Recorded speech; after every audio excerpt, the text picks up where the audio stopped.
muri impano video niho navukiye nuvuga nti ibikorwa byanje niho natanguye kubikorera. Filme yanje ya mbere niho nayikoreye, ni filme zikurikira izo maze gukora zishika 4 nazikoreye muri impano videos.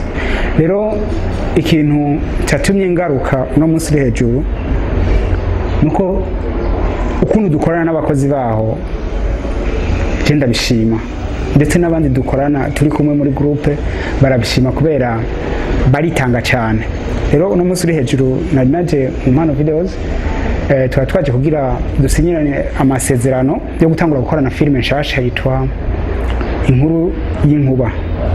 Ni filme twifuza kuzoba iy'amateka, na ivyo niyumviriye nibyo byabaye kuko nasanze impano videos yarateye imbere ukuntu no mu buhinga banyeretse, nabonye ko yateye imbere. Natwe tugiye gushira mu nguvu kugira iyo filme yacu izo biyagatangaza kabisa, twereka abarundi n'amahanga yuko mu Burundi hariho abashoboye gukora ibikorwa.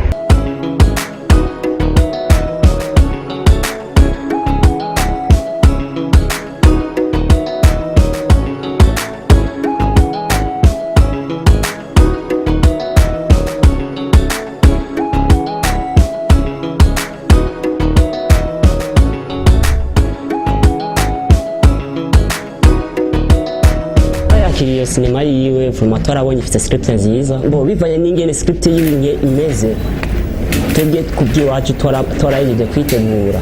Hama abakameramani bari kwe, abeditere wowo sinovuga bariteguye neza. Eka n'abantu bata amatara mu majambo make, equipe technique yo muri impano video twamaze kwitegura neza, ndibaza igikorwa kizogenda neza. Sinema kubera kugira ibe nziza bivana histoire, hama havuye histoire hacaza technique. Rero ukuntu twabonye inkuru yayo imeze neza, rero iyi inkuru y'Inkuba iratandukanye n'Agahinda k'Umukenyezi. Urumva surtout uravye ama histoire y'amasinema aratandukanye, kandi uburyohe bwa irya sinema ya Agahinda k'Umukenyezi sico kimwe n'uburyohe buzoza muri iyi sinema Inkuru y'Inkuba.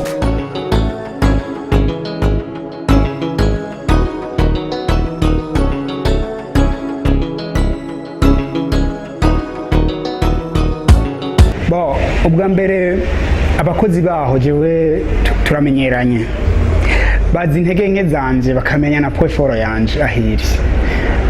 Nico gituma numva umengo ndisanga cyane mu gikorwa iyo turiko turakorana nabo. Murabona iyo nshitse umengo ni muhira, kandi nanje ndazi uburyo bakoramo, ndavyizeye cyane kandi bizogenda neza.